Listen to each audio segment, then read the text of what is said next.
Dulu.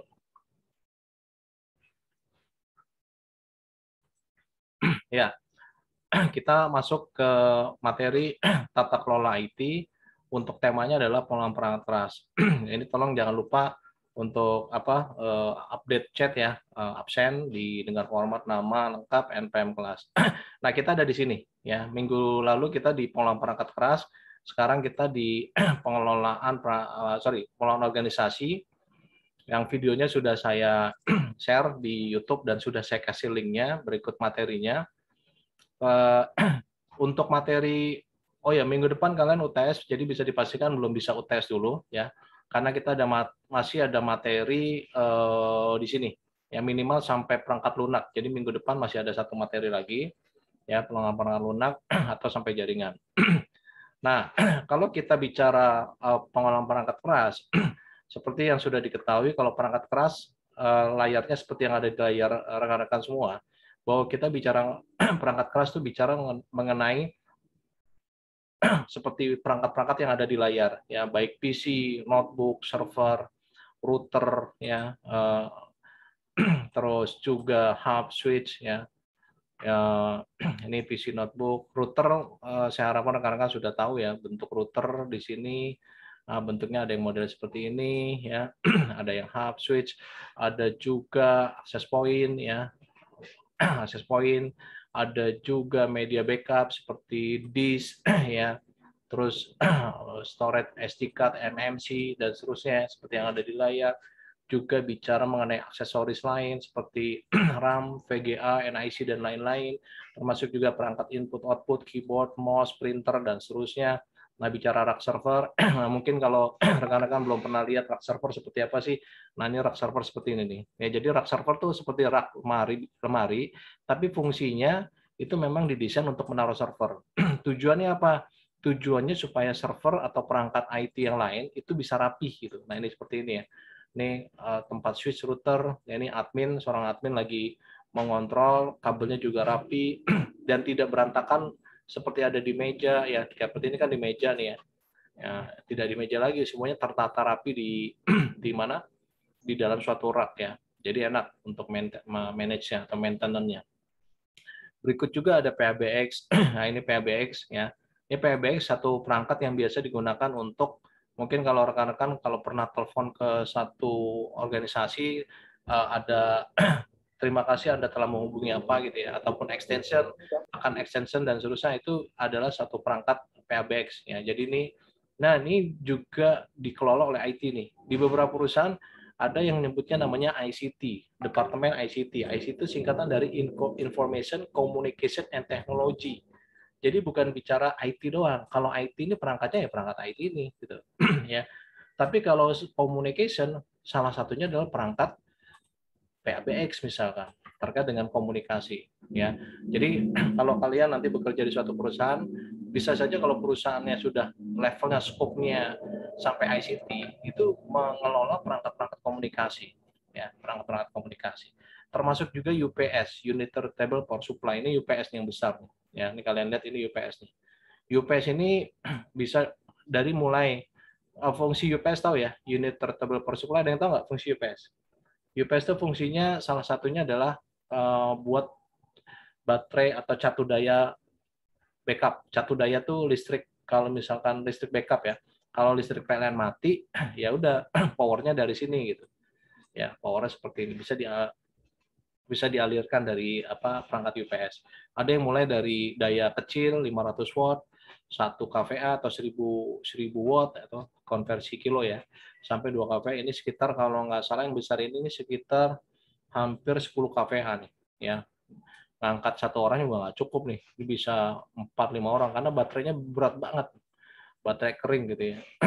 Nah, kalau kita bicara mengelola perangkat ini, bukan hanya sekedar kita maintenance. Maintenance itu perawatan ya, instalasi, terus di setting, konfigurasi, selesai, udah tinggalin, nggak begitu gitu. Kalau kita bicara konsep pengelolaan, seperti yang ada di layar ya, yang ada di layar seperti yang dilihat seperti ini, saya coba gambarkan ke dalam konsep pemahaman yang paling gampang ya, bahwa proses pengelolaan itu diawali dengan input, proses, dan output ya. Nah, pendekatan yang saya coba gambarkan bagaimana ngelola apa namanya perangkat kelas sama seperti kita bicara ngelola organisasi minggu lalu ya. Ada planning di fase perencanaan, di organizing di fase penentuan atau penetapan ya, di actuating itu bicara di fase apa? Masih ingat nggak? Oh pada keluar ya? Halo Nur, Nur. Iya Pak, Ini tinggal kita berdua ya. Yang lain pada kemana ya? nggak tahu Pak. Iya, tadi itu sih apa itu izin memang si siapa Adri ya karena dia ada LDK. Kalau Alfonsus keluar nggak ada kabar ya.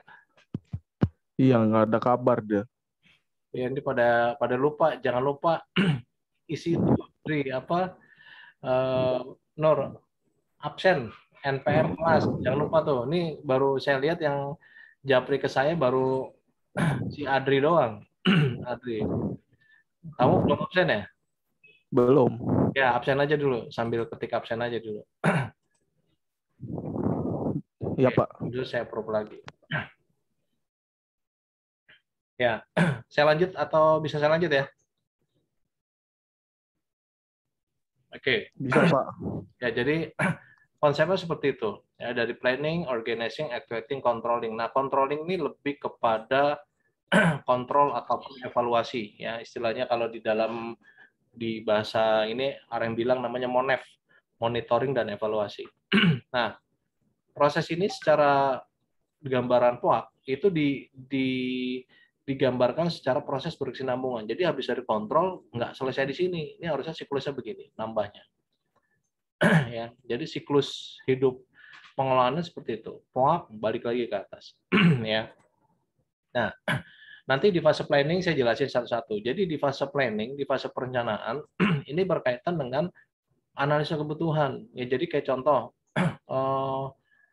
ada orang atau ada satu bagian ya. Jadi satu bagian pengen minta perangkat kerasnya gitu. Kelihatan nggak coretan saya?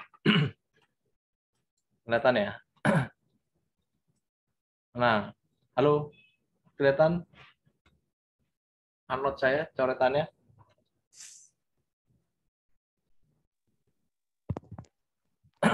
Kelihatan Pak. Ya, jadi misalkan ini si Nur ya, Nur Prasetyo, IT-nya Alfonsus. Ya. Jadi pada saat Nur minta ke Alfonsus sebagai orang IT, Nur bilang begini misalkan, Alfonsus tolong dong di tempat saya itu di di bagian gudang saya tuh belum ada jaringan tuh, sedangkan minggu depan tuh jaringan entry data udah harus ada di sana. Ya, ini udah harus ada di sana. Jadi kalau nggak ada perangkat IT nanti orang nggak bisa kerja di situ. Nah, seperti itu misalkan. Nah, yang dilakukan sama Alfonsus pertama adalah analisa kebutuhan. Analisa kebutuhan apa sih yang dibutuhkan sama Nur selaku misalkan bagian orang inventory ya, atau orang gudang. Nah, nanti dilakukan analisa kebutuhan, terus setelah itu nanti direncanakan dalam hal kita bicara mengenai nanti planningnya, anggarannya berapa sih yang dibutuhkan untuk ngebangun infrastruktur di sana. Di sana misalkan beli komputer, beli akses point misalkan ya, terus nanti untuk kabel ke ruang servernya apakah itu pakai WiFi ataupun pakai kabel ya, kabelnya pun nanti apakah itu kabel UTP ya. UTP pun juga ada dua, Cat 5, Cat 6 atau kabel fiber. Nah, itu juga harus dipikirin ya nanti anggaran berapa biayanya. Terus kira-kira standar teknologi yang dipakai apa untuk menggunakan perangkat keras yang dibutuhkan oleh timnya Nur. Terus di fase perencanaan juga nanti ditentukan SLA dan OLA. Ya, ini sebenarnya di mata kuliah cloud computing udah saya sampaikan ya, komputasi awan, tapi nanti saya sampaikan lagi penentuan SLA Service Level Agreement, OLA itu Operational Level Agreement. Jadi jatuh satu standar penetapan tingkat layanan ya. Nanti keamanannya bagaimana itu juga harus dipikirin ya. Jadi bicara mengenai servisnya, keamanan, termasuk juga bicara risiko-risikonya. Ya. Dan kalau misalkan nanti mau merencanakan maintenance, scheduling maintenance-nya kapan, itu harus ditetapkan di situ. Saya jelasin dulu di sini ya, jelasin di awal, nanti di slide berikutnya ada penjelasan dari masing-masing ini. Nah, di fase organizing, ya, di fase organizing tuh istilahnya nama lainnya itu penetapan, ya, planning itu perencanaan, organizing penetapan. Nah, ini harus ditentuin dulu. PIC-nya siapa? PIC itu person in charge. Siapa orang yang bertanggung jawab? Misalkan, nanti yang bertanggung jawab nih, misalkan Alfonsus orang IT head-nya, manajernya. Nanti yang ngurusin network misalkan si Adri, ya. Nur, nanti kamu berhubungan sama ini ya, berkomunikasi dengan Adri ya, itu orang network ya. Nah, nanti ditentukan tuh PIC-nya. Terus jangan lupa pada saat kita mau menjalankan sesuatu itu prosedur harus dibuat ya, SOP atau WI-nya, instruksi kerja. Jadi bagaimana melakukan instalasi permintaan hardware itu harus ada prosedurnya. Bagaimana melakukan instalasi jaringan, misal atau tata cara, itu WI-nya, work instruction. Kalau WI itu lebih kepada instruksi kerja yang sifatnya individu. Biasanya kalau SOP itu sudah lintas fungsi. Maksudnya lintas fungsi bagaimana, Pak? Nur ini adalah orang inventory atau orang gudang berkomunikasi atau berinteraksi dengan IT. Nah, itu sudah lintas fungsi itu antara orang operation atau orang gudang dengan orang IT. Itu sudah. Nah, biasanya levelnya ini SOP. Pak, kalau WI gimana, Pak? WI itu atau work instruction itu levelnya lebih kepada individu atau sifatnya level satu scope bagiannya aja. Contoh, nanti saya jelasin ya.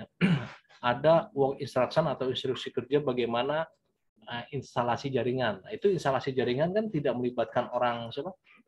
Departemen lain, tapi hanya orang IT-nya aja. Nah, itu levelnya baru kita bicara WI. Ya, jadi beda. Kalau nanti bisa dibedakan antara level SOP atau level WI. Ya. Nah, ini tergantung dari kebijakan perusahaannya sendiri ya. Tapi kurang lebih kalau kita bicara pengelolaannya harus ada prosedurnya nih, harus ada. Kenapa? Karena nanti di dalam tata laksananya, proses asesmennya nanti kita udah bicara di pertemuan kedua mengenai COVID ya. COVID-5 itu nanti ditanyain, di proses instalasi jaringan ada nggak? Ada. Dijalankan nggak? Iya dijalankan Pak, Bu. Dokumentasinya ada nggak? Ada dong. SOP-nya ada nggak? Nah, kalau nggak ada SOP-nya atau WI-nya, itu bisa jadi temuan. Ya, temuan. Artinya bisa jadi masalah di kemudian hari. Ya. Berikutnya baru organizing itu baru tentuin apa namanya pengadaannya. Ya, procure IT resource. Jadi pengadaannya seperti apa? Ya, apakah sewa ataukah beli langsung gitu ya. Nah, berikutnya di organizing lainnya manager party. Nah, ini mengelola pihak ketiga nih. Pihak ketiga siapa? Vendornya yang nanti maintenance siapa? Kita beli ke siapa ya. Nah, dan seterusnya itu di sini nih. Dia di organizing. Di fase actuating atau pelaksanaan ini ini baru fase planning organize ya. Actuating itu pelaksanaan hari H-nya. Jadi barang sudah direncanain, sudah ditentukan siapa-siapanya, vendornya siapa. Nah, ini hari H-nya nih, barangnya datang gitu. Barangnya datang atau pelaksanaan termasuk juga di instalasi dan konfigurasi. Itu kalau misalkan memang itu network ya. Nah, atau perangkat keras. Jadi nanti salah satunya di fase pelaksanaan ini dia harus memanage project. Ya, sama ini juga di project juga sebenarnya, di sini project juga ya. Terus fase pelaksanaan lainnya harus bisa melakukan preventive maintenance. Preventive maintenance apa? Maintenance itu perawatan pencegahan secara berkala. Ya. Jadi misalkan tadi di sini Alfonsus IT-nya, Adri adalah apa namanya IT-nya, IT infrastruktur. Alfonsus harus meminta Adri, tolong ya setiap bulan itu tempatnya Nur itu harus di maintenance ya, ada nggak ada masalah harus di maintenance dirawat. Contohnya apa yang biasa di maintenance? Temporary-nya dibuang-buangin ya, Windows temporary-nya. Terus kalau dia debu gudang disemprot ya kotorannya. Kenapa? Karena kotoran debu itu kalau masuk ke CPU itu bisa menjadi bahan elektrostatis, ya. Bisa bikin short masalah juga. Nah, itu harus maintenance juga gitu ya. Yang IT-nya. Dan itu harus dilakukan secara berkala. Ini yang dimaksud dengan preventive maintenance. Ada nggak ada masalah itu harus dicegah. Berikutnya di dalam fase ini juga di activating harus dioptimalin infrastrukturnya. Ya, jadi kenapa? Karena perusahaan tuh misalnya sudah investasi, terus misalkan kabelnya FO, fiber optik. Nah, kalau hanya satu komputer nanti tidak utilisasi. Artinya kalau pemakaiannya misalkan berapa, ternyata yang dipakai kecil. Pak, contohnya kayak apa sih Pak? Oke, ini kelihatan nggak? Kelihatan nggak? Kelihatan, Pak. Nah, ini yang saya pernah cerita nih di waktu sebelumnya ya mengenai MRTG, Multi Road Traffic Graph. Nah, pertanyaan saya ke Alfonsus deh. Alfonsus, kalau menurut kamu, ini kan ceritanya kasus ya, ini ceritanya ada satu koneksi internet, ini grafik pemakaian internet ya. Ini 2.800 kilo, berarti ini 2,8 mega nih, ya bandwidth-nya nih paling tinggi. Pertanyaan saya, Alfonsus, ini sudah optimal belum pemakaian bandwidth-nya yang ada di sini? Sudah optimal belum? Alfonsus. Iya Pak, benar Pak.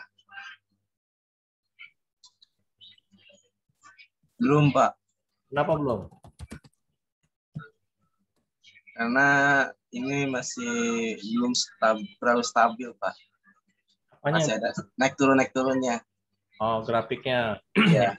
Ya, jadi kasus yang di sini ini belum optimal. Kenapa? Kita lihat dari jam. Ini kan jam 8 malam ya. Ini jam 2 sore. Nah, jam orang kerja jam berapa? Dari jam 8 pagi, betul ya? Jam 7. Ya, jam 7 berarti dari sini nih. Jam 7 dia ngitungnya nih 20, 18, 16, 10. Ini berarti dari saya ini ya 16. Taruhlah dari 18 jam 6 sore, mulainya jam 7 di sini nih, betul ya? Iya Pak. Artinya nih grafiknya cuma segini nih. Yang dicapai grafiknya paling tinggi segini nih. Nah, warna biru itu biasanya ada keterangan. Biru itu inbound. Inbound tuh apa namanya? Narik data masuk ke koneksi kita. Kalau hijau tuh outbound. Yang outbound tuh keluar, kirim data. Ini belum optimal nih. Sedangkan bandwidth-nya berapa? Kita punya bandwidth-nya adalah 2,8 ya. Di 2.800 kilo ini berarti 2,8 mega. 2,8 mega. Ternyata yang dipakai cuman paling tinggi itu berapa? 1,4, itu pun tidak semuanya. Nah, kalau yang sudah optimal tuh yang kayak gini nih. Nih, ini udah optimal banget nih. Bahkan ini udah harus segera apa? Ada yang tahu nggak? Kalau ini harus diapain nih? Didiemin aja atau di-upgrade koneksinya? Di-upgrade lagi Pak. Upgrade nih 20 mega udah nggak cukup nih. Kenapa? Karena jam-jam segini aja udah tinggi banget nih. Dari jam berapa pagi tuh ya, udah tinggi banget. Ini udah pasti orang pada jerit semua nih ngeluh, koneksi lemot. Nah ini harus di-upgrade. Nah itu yang dimaksud dengan penjelasan saya mengenai apa namanya utilize infrastruktur. Jadi semuanya harus diutilisasi. Ya, jangan sampai kita beli barang mewah, mahal, tapi secara utilisasi penggunaannya nggak besar gitu. Contoh, beli server harga 50 juta, cuman pakai buat file sharing doang gitu. Nah, itu sayang. Nah, kita orang IT ini harus punya tanggung jawab moral. Maksudnya moral gimana Pak? Bukan hanya sekedar ngadain, datengin, selesai, instalasi udah beres. Enggak. Punya tanggung jawab moral bagaimana? Perusahaan tuh investasi, beli server itu sesuatu yang nggak murah, gitu, mahal, infrastruktur. Nah, itu kita orang IT ngapain? Utilisasi, maksimalin. Contoh 50 juta, bagaimana supaya server itu optimal. Jadi jangan satu aplikasi, satu server. Misalnya. Ini ada 8 aplikasi, kita beli 8 server. Jangan. Orang itu harus memikirkan utilisasi. Artinya gimana Pak? Ya udah, bisa jadi satu server itu kita bisa provide apa? kita bisa provide nanti bisa untuk beberapa aplikasi. Oh cukup Pak, satu servernya kita bisa pakai aplikasi RIS, aplikasi produksi, aplikasi hunting nih Pak, misalkan gitu ya. Nah, seperti itu. Nah, kalau sama seperti ini, kalau bicara CPU usage penggunaan CPU ini, saya udah pernah kasih lihat ya. Nih, nah, CPU usage gitu ya. Kalau selama pemakaian seperti ini ya, ini task manager, selama dia masih memorinya jauh, masih bisa optimal, termasuk CPU-nya. Ini 10% ini masih kecil nih. Artinya CPU di kita cuma kepakai 10%. Ya, Pak, berapa sih rata-rata kalau itu dikatakan sudah optimal? Nah, yang dikatakan optimal bisa tergantung dari definisi dari usernya ya. Kalau misalkan ada yang 70% itu udah dirasa optimal. Ya, 70% itu udah dirasa optimal. Tapi intinya jangan sampai itu 100%. Ya. Kalau 100% berarti ada perencanaan nggak? Pertanyaan saya. Semuanya mentok. Baru sadar semuanya pada mentok. Ini benar nggak kalau kayak gini, menurut kalian? Benar nggak? Kalau ngelola IT kita sadar udah penuh semua. Benar nggak ngelola kayak gini? Halo? Enggak dikit itu. Saya panggil deh. Dilebarin. Nur. Nur. Entar bareng Mbak Agung apa bareng Ya Pak. Kamu sudah benar nggak ngelola IT-nya? Tahu full semua gitu. Bareng siapa? Bener Pak. Benar. Kalau 100% salah. Salah ya. Iya, karena apa? Contoh kita Nur baru pagi-pagi masuk kerja gitu ya. IT ya. Tiba-tiba dihadapkan temuan langsung 100%. Ibnu kaget nggak si Ibnu? Kamu Nur kaget nggak Nur? Kalau bicara 100% bisa dipakai nggak berarti? Enggak Pak. Udah enggak, itu yang kalau orang bilang namanya nge-lag. Betul ya, jaringan nge-lag atau prosesornya nggak bisa diopen itu udah 100% karena udah full banget. Nah, supaya nggak 100% full, kalian setiap bulan yang namanya monitoring secara berkala. Contoh 70, kalau udah 80 kabarin ke misalkan ke Alfonsus si Nur ya. Pak Alfonsus, server kita nih udah harus tambah nih Pak. Si Alfons juga nggak kalah set gitu ya. Karena Alfons ngerti bagaimana ngelolanya. Emang kamu tahu dari mana, Nur? Itu Pak, CPU usage sama memorinya udah mentok udah 70%. Nah, Alfonsus approve tuh, setujui gitu. Nah, nanti kalian juga di dalam hal bekerja jangan hanya, terutama sebagai atasan, jangan hanya percaya aja omongan dari bawahan. Diverifikasi, ya, verifikasi. Coba cek mana. Oh iya benar. Ya udah oke. Kamu kita bulan depan nih kita ada ini server nih. Kenapa? Karena udah full nih. Daripada nanti udah kepake mentok yang ada apa? Usernya teriak tuh nggak bisa, oh ya IT ini nggak bisa connect nih. Jaringannya lemot banget nih. Harus diperjagain dulu. Dicegah di awal. Itulah fungsinya namanya apa? Performance capacity. Kita setiap bulan itu secara berkala lihat performan kinerjanya berapa, kapasitinya berapa persen. Kapasitasnya. Jangan sampai kita udah full 100% baru kaget-kaget. Itu bahaya. Artinya apa? Itu nggak ada perencanaan tuh. Itu, Nur, paham ya Nur ya? Jadi secara berkala itu dimonitoring. Ya. Terus manage problem. Ya. Training jangan lupa. Training harus kasih juga training-trainingnya ya. Training mengenai hal-hal yang berhubungan misalkan ke user seperti apa. Ya dulu saya pada saat pelaksanaan tuh saya selalu bikin yang namanya IT agent. Ya, namanya IT agent. Ya. IT agent itu apa? Jadi IT agent dia bukan orang IT. Dia bukan orang IT, dia perwakilan user. Tapi minimal kalau ada masalah di bagiannya, contoh di bagian finance, accounting, produksi, saya taruh orang satu-satu minimal IT agent IT. Jadi kalau ada problem atau masalah, dia dulu yang handle. Kalau dia bisa handle, bagus. Tapi kalau nggak bisa handle, dia yang laporin ke siapa? Ke tim IT, helpdesk-nya. Ya, jadi sehingga bisa tertangani. Jadi ini salah satu juga bagian namanya edukasi terhadap apa namanya IT. Jangan sampai begini, jangan sampai dikit-dikit masalah. Saya pernah datang satu tempat ya kita ya antara satu produksi. Ini saya hapus aja dulu ya. Ya, jadi satu tempat kita IT-nya kan terpusat ya. datang nih, jaraknya hampir 500 meter nih. Tolong IT, komputer saya mouse-nya nggak bisa bergerak gitu, nggak bisa dijalanin. Datang lah Pak, orang IT datang hampir, karena waktu itu jalan lumayan ya, hampir setengah jam lebih. Sampai di sana apa?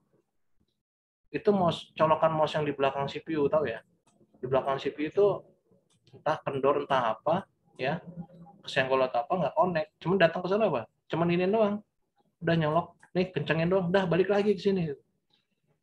Itu kan nggak ketawa gitu, lucu ya. Sesuatu yang sebenarnya kecil-kecil itu harusnya mereka bisa lakukan. Itulah fungsinya nanti namanya IT agent. Ya IT agent ya kalau di saya kita tuh membuat seperti itu. Tujuannya apa? Untuk masalah kecil mereka bisa atas sendiri. Bahkan kalau perlu bikin sistem dokumentasi knowledge based management system, ya sistem basis pengetahuan. Jadi kalau ada masalah itu mereka nggak perlu tanya-tanya IT lagi. Saya pernah cerita kan yang support dan Microsoft.com, udah pernah cerita belum? Udah kan? Yang support dan Microsoft.com kalau ada masalah ya udah ketik aja di situ. Event ID-nya berapa, nanti dia ketemu tuh event ID, misalkan event ID 100. Event ID 100. Nanti solusinya gimana itu dijelasin. Nah, itulah fungsinya nanti kalian dalam hal ngelola IT harus pinter-pinter ngelola bagaimana user itu bisa menyelesaikan masalah, minimal hal yang nggak terlalu kompleks. Contoh kertas nggak bisa keluar, paper jam, ya cara nyabutnya gimana, kayak gitu tuh. Nah ini resolusi ya. Jadi contoh masalah ini karena sebab sebabnya crash gitu ya. Disebabkan karena apa? Ini dijelasin oleh Microsoft. Caranya gimana itu dijelasin. Nah, jadi artinya user tinggal lihat ini aja. Gitu. Nah, skripsi ini pernah ada nih yang angkat skripsi model kayak gini, ada ya, knowledge based management system. Itu juga menarik. Ya, manage problem and incident. Nah, setelah di trainingin juga usernya, ya, terus juga mengelola masalah dan insiden. Ya, nanti saya jelasin. Masalah itu biasanya problem itu adalah suatu insiden. Insiden itu satu kejadian yang biasanya satu waktu baru pertama kali. Contoh, internet nggak connect. Nah, ya, di satu tempat itu bisa insiden. Tapi kalau di satu tempat masalahnya internet tuh nggak connect berkali-kali, laporannya itu bukan insiden lagi, namanya problem. Karena sudah jadi masalah. Itu kalau konsep pendekatan dari IT service management. Nah, berikutnya kontrol. Kontrol ini adalah lebih kepada tadi ya, monitoring, evaluasi atau melakukan pengendalian ya. Nah, di fase pengendalian ini terhadap apa? Terhadap apa yang sudah kita rencanain, kita lakukan, kita tetapkan, kita lakukan, itu dikontrol. Proses ini sudah sesuai belum? Ya. Nah, termasuk juga kita bicara mengenai cost benefit monitoring. Misalnya beli server 50 juta, bagaimana cost benefitnya, pemakaiannya, biaya-biaya, termasuk juga misalkan listrik, biaya pemakaian telepon, biaya pemakaian internet, itu harus dimonitoring ya. Terus juga di monitoring terkait dengan regulasi, compliance ya, termasuk software, bicara monitoring project-nya seperti apa, infrastruktur dan seterusnya. Nah, ini saya jelasin satu-satu. Tadi kan overview-nya ya. Jadi overview itu tanpa penjelasan awalnya itu seperti tadi. Saya kupas dulu di sini nih.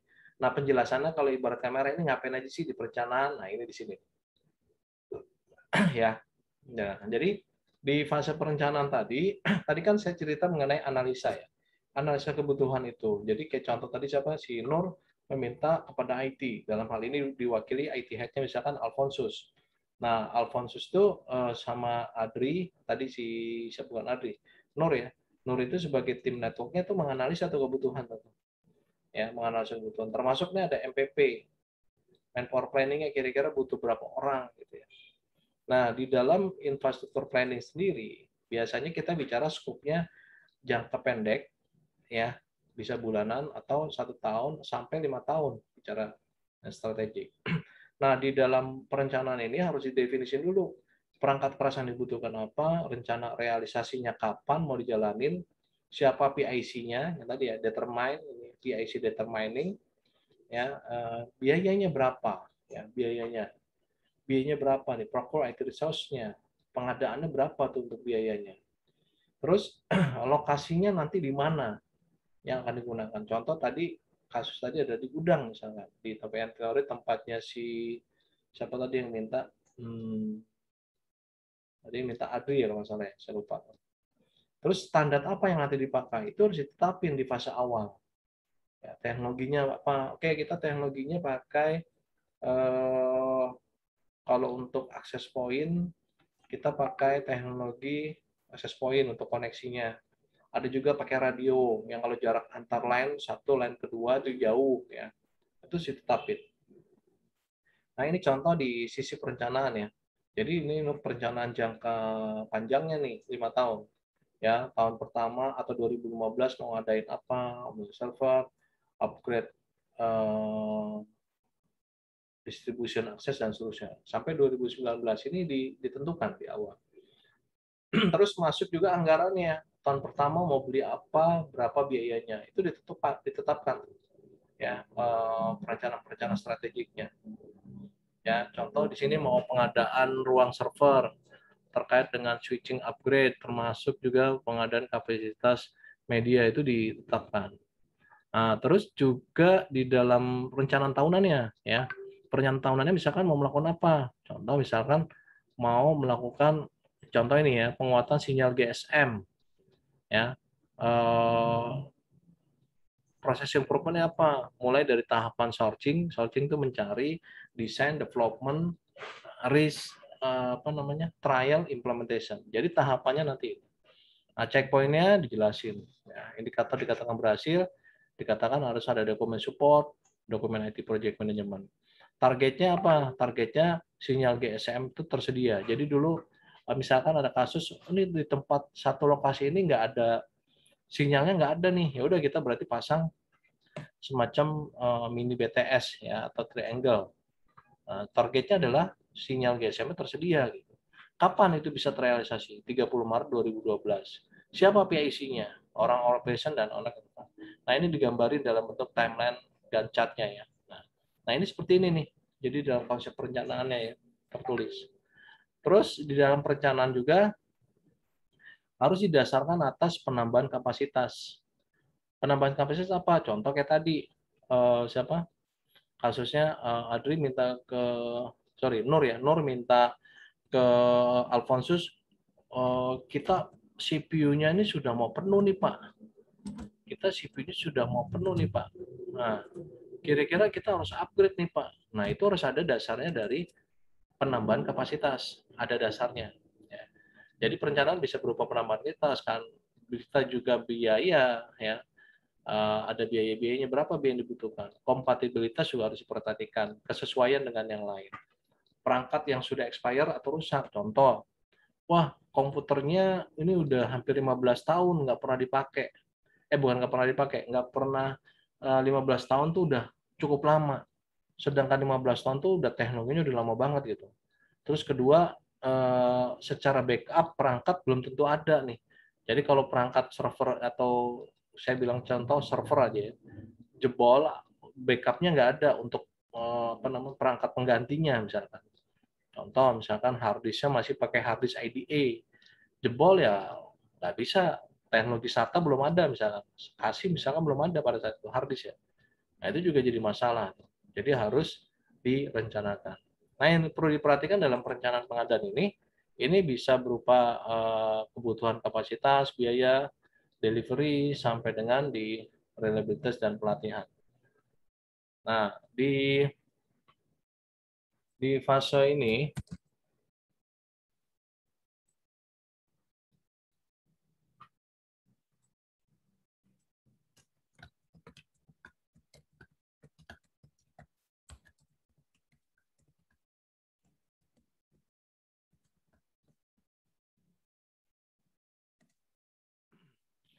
di fase perencanaan ini juga perlu adanya semacam feasibility study atau uji kelayakan ya terhadap suatu proses pengadaan IT. Jadi intinya kita beli barang tuh nggak seperti beli apa ya, kalau saya bilang beli kue di warung. Ada uang, kuenya beli uang 1.000, kalau harga kuenya 1.000 kita bayar 1.000 udah selesai. Nah kalau ini kita bicara perangkat mahal, IT itu sesuatu yang bicara cost tinggi, biaya tinggi. Bentar saya sambil minum ya.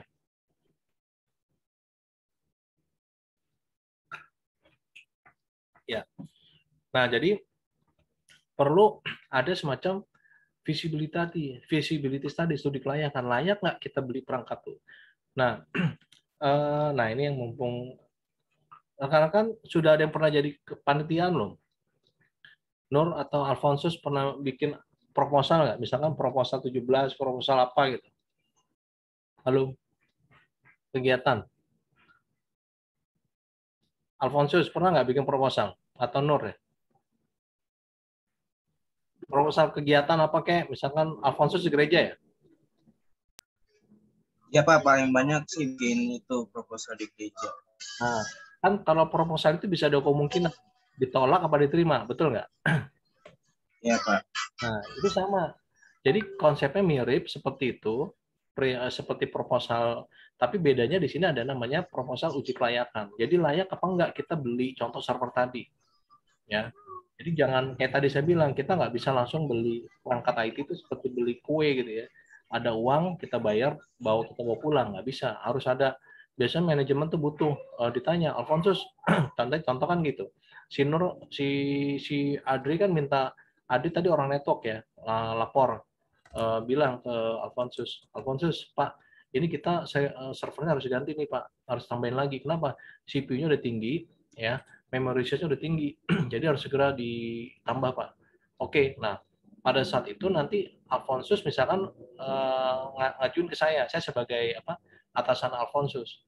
Bang, saya ngajuin nih Pak, berdasarkan informasi dari Nur, tim kita nih untuk servernya penuh hasil dan saya sudah setuju Pak, memang kita udah cek itu memang penuh. Nah, saya nggak langsung percaya gitu juga. Nah, saya akan minta, coba kasih saya dokumen visibility study-nya. Nah, visibility study-nya, contoh dokumennya, nanti rekan-rekan ini ada, kayaknya kalau nggak salah ini ada satu project ya. Nanti ada tugas nih kalau nggak salah. Nah, tugasnya kalau nggak salah, saya kasih lihat biar punya bayangan. Nah, tuh, bikin FS. Ya. Bikin visibility study, studi kelayakan perangkat keras. Pak, contohnya kayak apa sih, Pak? Nah, ini saya kasih lihat ya. Jadi biar kalian nggak ngeblank, ya. Biar kalian nggak ngeblank, saya kasih contohnya. Sebentar. Ya, sebentar dulu ya.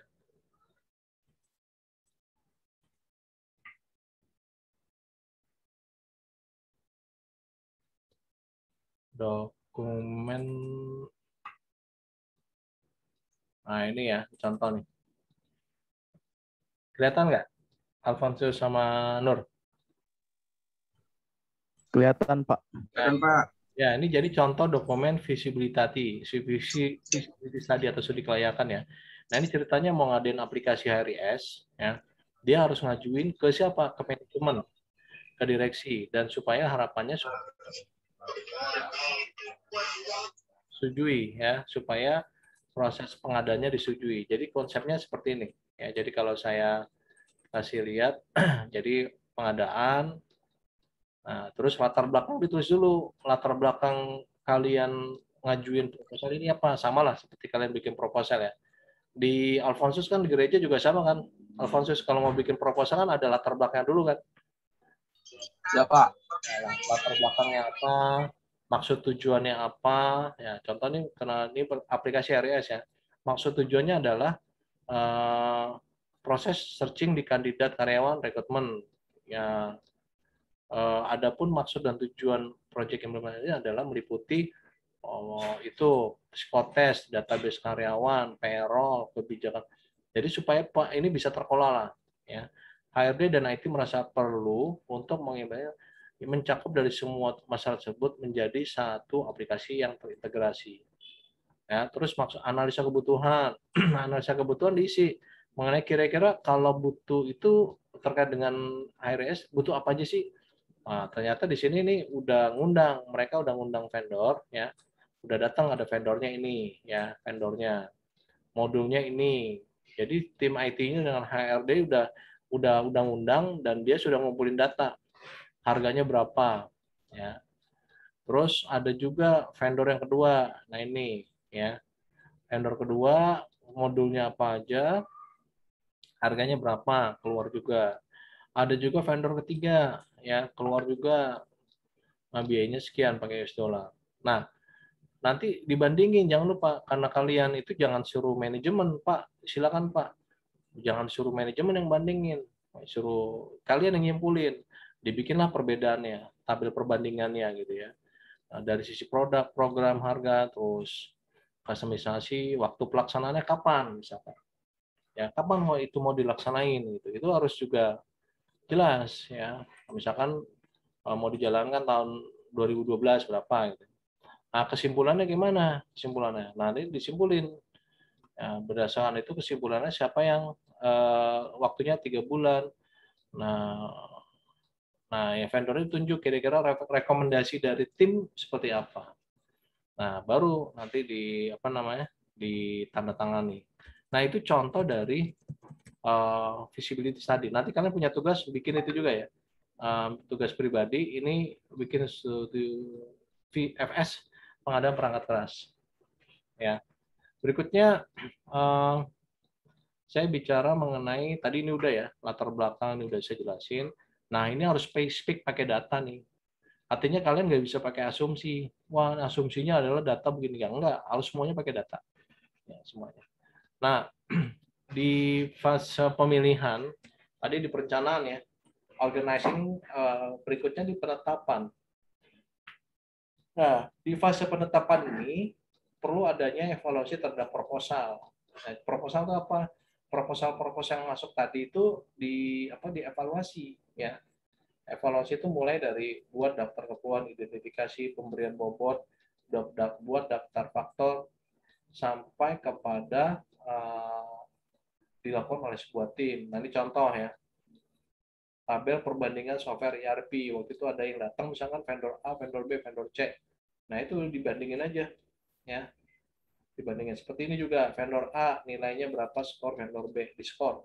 Penilaian vendor, kinerja pengoperasian, misalkan dikasih bobot, ini bobotnya 100% ya. Nilainya 7, berarti kali bobotnya 140 ya. Nilai bobot. Pengoperasian untuk vendor B nilainya 8. 8 kali 20, 160. Nanti dibobotin. Nah, siapa yang tertinggi? Nah, seperti ini nih. Ya ternyata yang tertinggi itu adalah vendor siapa? Vendor B. Nah, ini bisa dijustifikasi sebagai vendor B misalkan. Nah, itu penting dalam hal pemilihan vendor. Jadi jangan sampai kalian nggak punya pakai data hitungan gini. Ya, jadi nentuin aja, udah kita pilih vendor B. Misalkan Alfonsus nanya, Alfonsus saya tanya, Sus, kamu mau milihnya siapa? Vendor B, Pak. Dasar kamu apa? Nah, Alfonsus nggak punya data nih, nggak punya data hitungan gini nih. Bingung. Ya bagus sih Pak. Ya saya kan nanya sebagai manajemen, bagusnya dari sisi apa? Coba saya minta dasar pertimbangan kamu nilai itu apa. Nah ini harus dimunculin nih, Alfonsus nih, yang lain ya. Jadi harus dibikin perbandingannya. Berikutnya, nah ini konsep dari Service Level Management atau SLM atau Service Level Agreement tadi. Jadi kalau kita bicara manajemen tingkat layanan, konsepnya itu adalah seperti ini, ya. Waktu itu mungkin Ibnu pernah dengar yang saya share yang mengenai SLA berapa persen itu ya dan seterusnya, atau yang lain ya mungkin yang ikut kelas saya itu bicara SLA. Nah konsepnya seperti ini. Jadi user ada masalah dia lapor gangguan, ya. Jadi dilapor dulu ke sistem service desk. Nah service desk ini nanti dia akan lihat dieskalasi, ya. Eskalasi itu dilempar ke pihak berikutnya. Pada saat dilempar berikutnya, ini akan dilakukan namanya insiden manajemen. Kalau baru pertama kali ya, baru pertama kali. Nah nanti misalkan yang mengerjakan Ibnu, nah Ibnu mengidentifikasi ini sebagai insiden karena pertama kali. Nah dicari penyebabnya ini kenapa nih? Contoh server nggak bisa connect ke jaringan. Kenapa nggak bisa connect? Nah itu. Oh karena masalahnya ISP-nya problem, jadi Internet Service Provider-nya. Nah, kalau nanti ini jadi akan ada analisa penyebab dan berulang-ulang, ini bisa jadi problem manajemen. Ya. Nah, problem manajemen itu masalahnya berkali-kali, berulang-ulang. Nanti di problem manajemen ini bisa jadi ada usulan perbaikan. usulan perubahan. Nah, usulan perubahan itu misalkan kemarin caranya ganti DNS-nya ke IP sekian. Nah, kalau ada perubahan, nanti ada proses yang namanya change management, manajemen perubahan. Ya, nah kalau manajemen perubahan ini, oke, kita ganti DNS-nya. Nanti dari sisi pengelolaan aspek keuangannya ada nggak kalau ada perubahan ini? Oh nggak. Oh iya Pak, Bu, kita ganti provider, kita tambahin nih provider. Jadi kalau satu provider mati, kita akan tambah satu provider untuk backup. Oh berarti ada aspek keuangannya. Oke, berarti ada biayanya. Nah, terus nanti dari sini nyambung lagi di service level management. Ini kalau service desk yang pertama sudah berulang, dia jadi akan mengelola konsep SLA tadi nih. Nah, nanti di IT service level management atau service level management sendiri, ini bisa melihat manajemen capacity. Contoh kasusnya misalkan yang tadi server ya, pengelolaan kapasitasnya jalan nggak? Server dimonitoring nggak setiap bulan? Berapa pemakaian memori, prosesor gitu ya. Nah, itu harus bicara di capacity. Available, nah ini kaitannya sama ketersediaannya. Kalau memang nggak ini, ya udah di-upgrade. Ya. Nanti setelah ada pengajuan upgrade, termasuk juga layanannya, ini ada release management di instalasi, ya, dikelola, dipublish sampai ke user bisa pakai. Nah, ini konfigurasi segala perubahan konfigurasi tadi yang ada ini harus dikelola dalam konsep configuration management, ya, di lognya apa, catatannya apa, dicatat semuanya. Nah, ini contoh dari penerapan service level management di IT, ya. Jadi user komplain bisa melalui email, phone, portal, chat, dan seterusnya. Nanti akan dapat tiket, ya, dan tiket nanti STP ini service desk ya, produk, dia akan langsung nyatet argonya mana, ya. Nah, ini argonya. Diverifikasi SLA-nya, service level agreement, baru nanti set view date, view by time. Jadi ini argonya jalan. Contoh, saya sebagai user. Nah, di sini nih saya sebagai user, di sini posisi saya bisa menggunakan ini, saya komplain ke siapa? Ke tim IT. Di situ ada Alfonsus, ada Ibnu, ada Nur ya. Nah, saya bilang, saya masalahnya koneksinya internetnya mati atau nggak connect, down. Nah, itu nanti dicek. Pada saat nanti tim helpdesk-nya, helpdesk itu misalkan siapa ya? Helpdesk-nya itu yang menerima tiket itu misalkan Ibnu, ya Ibnu pada saat terima, oke Pak, sistemnya akan dialihkan ke misalkan ke Nur. Nah, pada saat sudah dilempar ke Nur tiketnya ini, ya SLA-nya sudah sesuai, misalkan SLA itu service level agreement. Contoh internet pada saat ada laporan mati atau laporan berhubungan dengan internet, itu misalkan waktunya 1 jam, itu harus direspon dulu. Nah, ini respon. Nanti habis respon, nanti ditanggapi pelaksanaannya. Jadi nanti ada namanya respon time. Waktu respon tuh nggak boleh di sini, ke sini, itu nggak boleh ada yang didiemin. Jadi harus ada namanya nanti respon time. Respon time tuh waktu responnya. Misalkan waktu respon terhadap masalah tuh nggak boleh lebih dari 5 menit. Jadi kalau ada masalah, itu harus tangkapin. Walaupun tuh tanggapannya, iya Pak, nanti akan di-handle oleh Nur. Ya. Nah, itu waktu namanya sampai ke sini, itu respon time. Nah, pada saat sudah di sini, set view time, Nur pada saat terima dari si siapa? Ibnu, Nur, nanti tolong kerjain ya, itu masalahnya Pak Bambang tuh. Nah, ini argonya jalan nih. Argonya apa Pak? Argo resolution time-nya. Waktu untuk nyelesain masalahnya berapa lama? Nah, itu harus ditentuin. Jadi respon time itu waktu respon, resolution time itu waktu untuk menyelesaikan masalah. Misalkan 1 jam, itu nggak boleh lebih dari 1 jam. Kalau lebih dari 1 jam, berarti Nur ini secara kinerjanya nggak tercapai. Ya. Artinya apa? Ibarat kayak Argo udah terima, Argonya jalan nih. Masuk laporan dari Ibnu jam 11.00. Artinya sampai sebelum jam 12 ini si Nur harus menyelesaikan masalah. Lebih dari jam 12, Nur tidak mencapai atau tidak achieve terhadap layanan yang disepakati, SLA-nya. Ya, ini nanti set build time di grup. Nah, ini di sini nih. Nah, ini respon requester. Ya, ini tadi saya bilang di sini nih. Jadi diatur waktunya, dilempar ke grup teknisi. Teknisinya siapa? Si Nur. Nur udah jalan nih argonya nih. Nah, ini nggak boleh nih. Nah, sebenarnya konsep SLA yang dulu kemarin saya cerita ya, mengenai SLA 99%, ya, grup-grup perusahaan-perusahaan besar atau perusahaan yang kecil yang sudah menetapkan itu, tahapannya seperti ini kurang ya pengelolaannya. Ya. Berikutnya tujuan service management ini adalah menjaga dan meningkatkan kualitas layanan melalui siklus kesepakatan monitoring. Jadi harus ada kesepakatan antara siapa sama siapa, Pak? Penyedia layanan dan pemberi layanan. Penyedia layanan itu pemberi ya, sama penerima layanan. Contoh saya sebagai penerima, kalian sebagai penyedia, kita harus ada kesepakatan. Itu yang dimaksud dengan nanti service level agreement. Harus ada dua belah pihak yang sepakat. Kalau hanya satu sepakat, kalian sebagai penyedia saya nggak sepakat, itu nggak bisa dikatakan agreement. Namanya perjanjian kan harus ada kesepakatan. Ya, oke, mengacu kepada kebutuhan bisnis dan justifikasi biaya. Nah, ini ruang lingkup service level management, ini semua layanan IT di perusahaan, ya. Jadi semua layanan, bahkan sekarang dengan adanya tren service level management di beberapa perusahaan tuh tidak lagi IT. Buat siapa, Pak? Sama aja, ada orang DA, bagian umum, bagian engineering, produksi, semuanya dimasukin ke sana.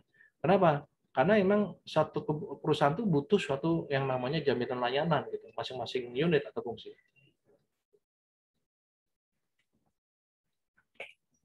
Ya.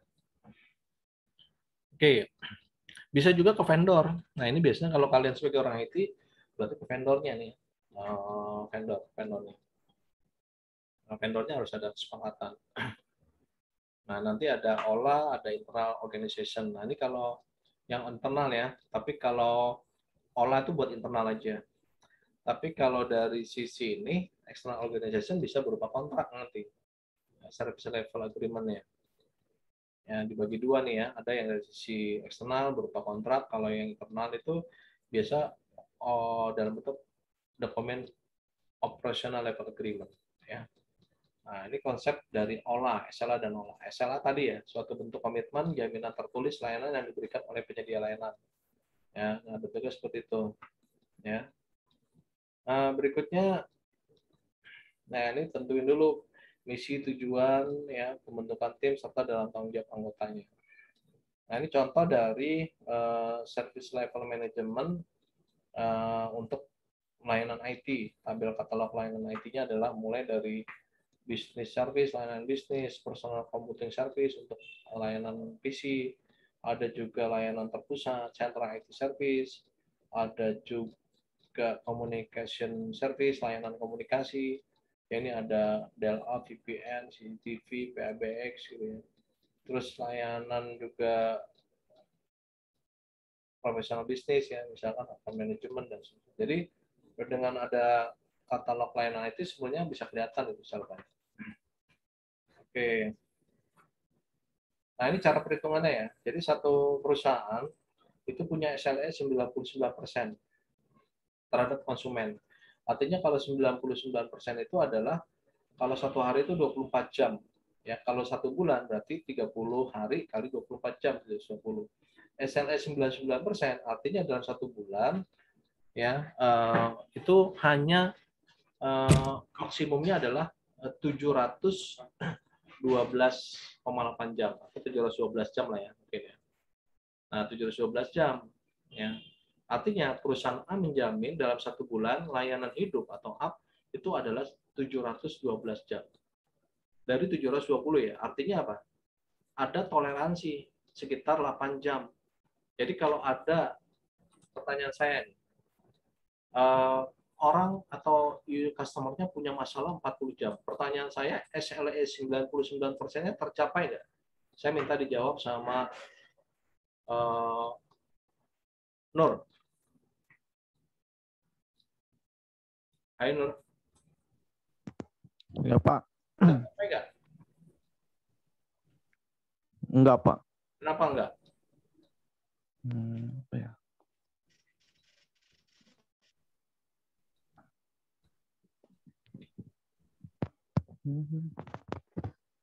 Alfonsus. Tercapai nggak? Ya Pak. Tercapai nggak? Wah, kamu nggak ngikutin pasti. Kalau iya Pak, nah itu nggak ngikutin tuh Mas. Udah bisa dipastikan tuh. Kenapa Pak? Kenapa Pak? Ya udah lewat. Ibnu, tercapai nggak no? Ibnu, Enggak kayaknya, Pak. kenapa enggak?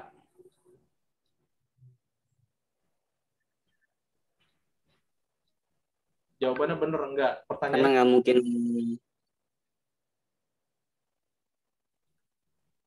karena nggak mungkin kepake semuanya gitu, Pak. nggak nyambung. Kita lihat 100%-nya adalah 720 jam. Ini 100% boleh nggak saya tulis? 100%. Artinya layanan tuh 100% 720 jam. Sedangkan dia SLA-nya yang dia jamin hanya 712 jam. Saya nggak terangin lagi ya, SLA itu apa. Tadi saya jelasin. Makanya kalau yang nggak nyimak pasti nggak tahu tuh. Ya, artinya dia punya waktu toleransi. Dia hanya bisa melayani 712 jam dan 720 jam. Pertanyaannya adalah, kalau customer-nya problem 40 jam, pertanyaannya SLA tercapai enggak? Jawabannya enggak, betul. Betul ya. Kenapa? Karena toleransinya dia berapa jam? Hanya 8 jam toleransinya dia maksimum. Tapi ini masalahnya 40 jam. Tercapai enggak? Enggak, karena toleransinya 8 jam. Nah, pertanyaan tadi saya balik, kenapa nggak tercapai? Pada salah jawabnya. Enggaknya benar gitu. Enggak apa, benar. Pertanyaan kenapa enggak? Ya karena dia udah lebih dari berapa? 8 jam. Paham nggak sampai sini? Halo? Paham, Pak. Ya, kalau enggak tadi putar aja video. Nah, ini olah tadi saya sudah cerita ya, merupakan turun dari sana untuk pada konsumen. Olah itu lebih kepada kecepatan menangani insiden tadi ya, responnya di awal. Jam kerja, hubungan tenis, serta mekanisme kontrak dengan staf dan layanan. Ini contoh ya. Olahnya kalau ada koneksi internet mati, email POP3 SMTP itu olahnya responnya tuh 30 menit paling lama. Tapi kalau untuk perbaikan atau SLA-nya paling lama tuh 3 jam. Paling lama. Jadi udah tentuin nih. Mulai dari koneksi hardware. Nah, terus juga ditambahin, jangan lupa siapa waktu pelayanannya jam berapa sampai kapan, terus siapa yang bisa dihubungi. Nah, itu harus dijelaskan tuh di dalam konsep olah. Karena itu penting, bagian dari konsep namanya olah. Bahkan ada juga nomor telepon penting siapa aja yang terlibat di situ, ditulis. Oke, ini penanganan ya, perangkat kelas IT. Nah, ini perlu ada preventive maintenance. Ya. Nah, seperti ini. Preventive maintenance itu seperti ini ya. Jadi, ada mau rencana melakukan backup data user. Nah, itu kapan aja? Oh, data user tuh adanya setahun 3 kali misalnya. Di bulan apa aja? Juli, Agustus, Oktober misalnya. Nah, itu mesti gambar ya. Nah, ini monitoring dan evaluasi pengelolaan perangkat keras. Nah, setelah yang kita lakukan mulai dari perencanaan, pelaksanaan sampai dengan evaluasi, itu perlu ada evaluasi. Ya, apa aja yang dievaluasi? Mulai dari kapasitas yang terkait dengan semua hal yang tadi saya jelaskan di awal. Nah, ini contoh pemakaian apa namanya problem server ya. Ini rasio problem server ada berapa banyak. Nah, itu harus dimonitoring ya. Problem server itu setiap bulan secara berkala ya. Termasuk juga biaya belanja IT-nya berapa itu sih dicantumkan di sini. Ya, biaya-biaya yang lain kalau kalian improvisasi bisa pakai grafik ya, pakai grafik. Nah, ini kaitannya sama capek ya, biaya perusahaan pakai capek. Ya, terus tim juga, misalkan Pak Rizky punya tim ada 5 Nah, itu setiap hari harus melaporkan Pak progresnya Pak.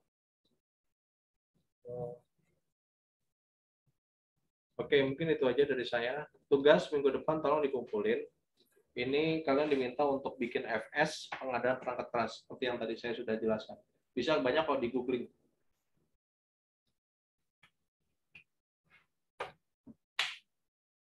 Oke, ada pertanyaan sebelum kita akhir? Absen jangan lupa.